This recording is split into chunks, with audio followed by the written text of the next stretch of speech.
अस्सलामुअलैकुम, कैसी हैं आप सब। अल्हम्दुलिल्लाह मैं भी ठीक हूँ और उम्मीद करती हूँ कि आप भी बखैरियत से ही होंगी।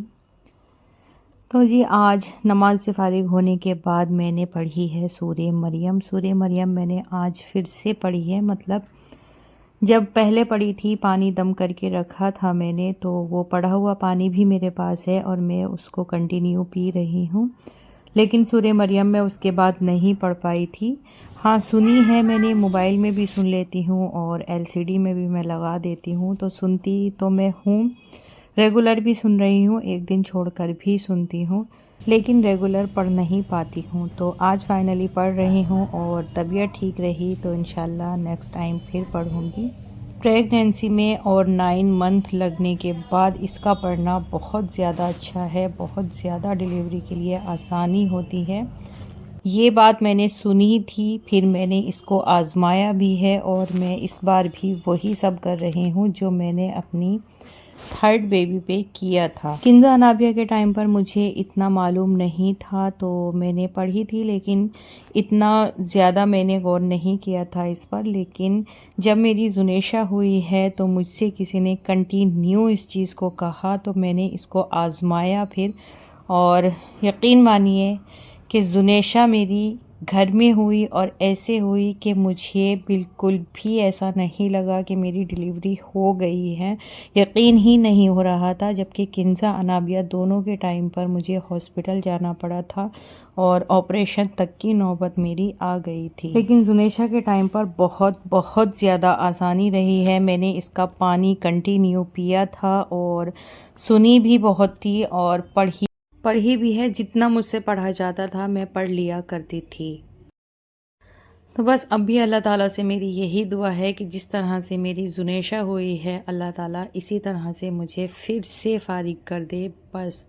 और इसके बाद तो फिर लास्ट है, फिर कोई मतलब गुंजाइश नहीं है, क्योंकि माशाल्लाह 4 बच्चे हो जाएंगे। तो अल्लाह ताला अब बेटी दे या बेटा दे, बस अब हमारी हस्बैंड वाइफ की यही सोच है कि अब लास्ट है, अब कोई गुंजाइश नहीं है।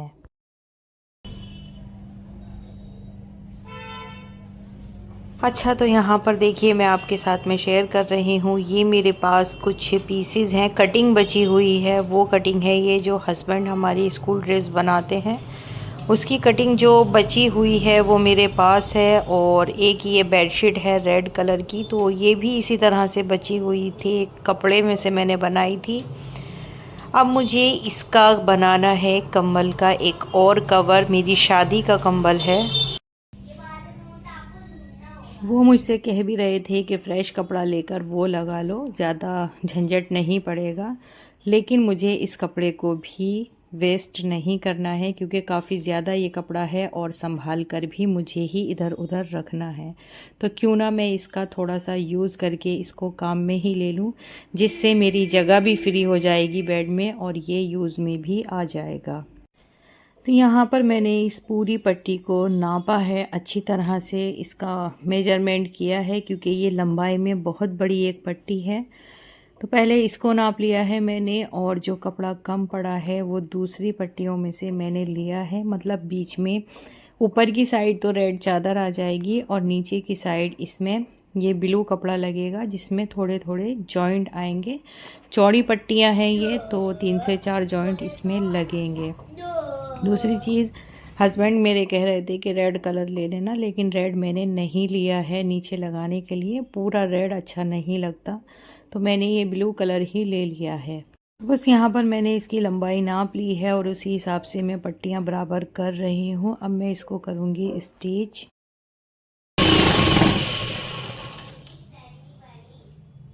तीनों बच्चियाँ अपनी चाची के साथ लगी हुई हैं, तो चाची भी ऐसी ही हैं, उनकी बच्चों के साथ में लगी रहती हैं माशाल्लाह बहुत अच्छे से। तो बस अभी कुछ ही जोड़ मैंने इसमें लगाए थे और मैं बीच में चेक करने के लिए एक बार लेकर आ गई हूँ। तो यहाँ पर देखिए ये जॉइंट लगाए हैं मैंने इस तरह से, ये हैं 3 जॉइंट हैं ये।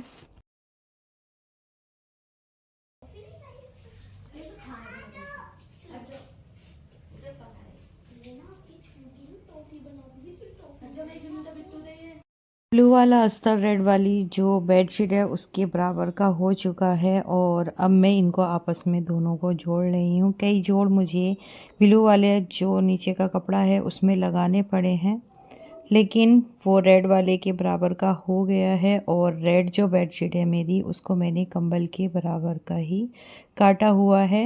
रेड बेडशीट भी मेरी घर की ही बनाई हुई है, जो उसमें पाइपिंग वगैरह लग रही हैं वो भी हमने घर में ही बनाई थी, घर के ही कपड़े की बनाई है।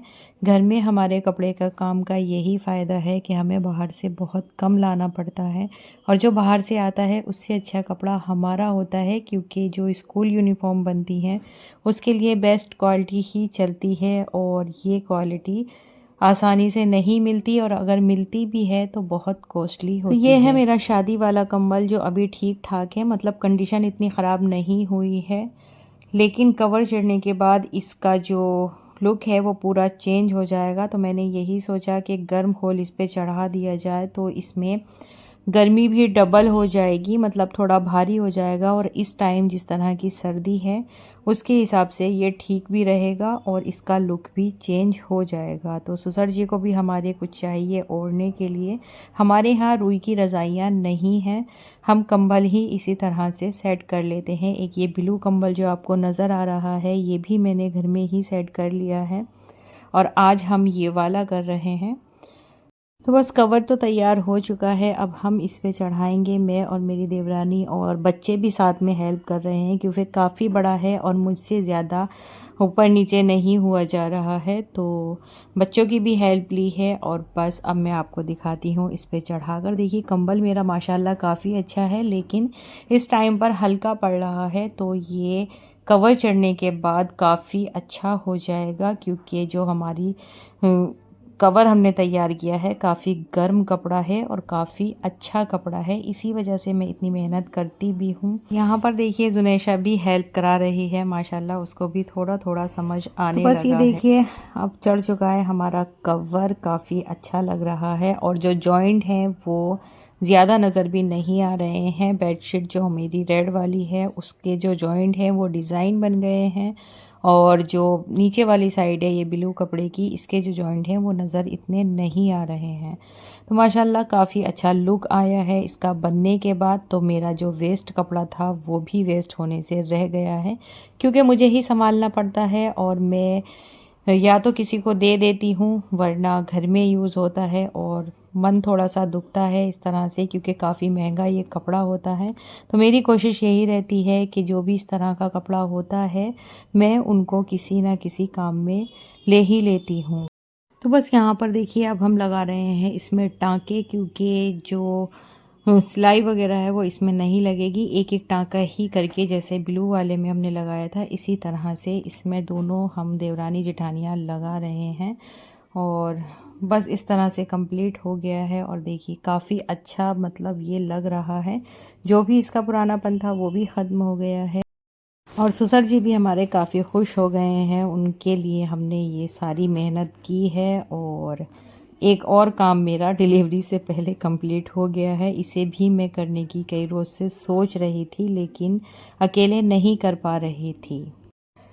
तो बस अब मैं आपको दिखाती हूँ फाइनल लुक। टाके तमाम हमने इसमें लगा दिए हैं और काफ़ी अच्छा हो गया था। कैसा लगा आपको भी हमारा ये आइडिया ज़रूर बताना। इसी तरह से हम अपने घर की चीज़ें तमाम सेट करते रहते हैं, जहाँ पर ज़रूरत होती है वहीं पैसा खर्च करते हैं, वरना कोशिश यही रहती है कि कम से कम बजट में अपना काम होता रहे।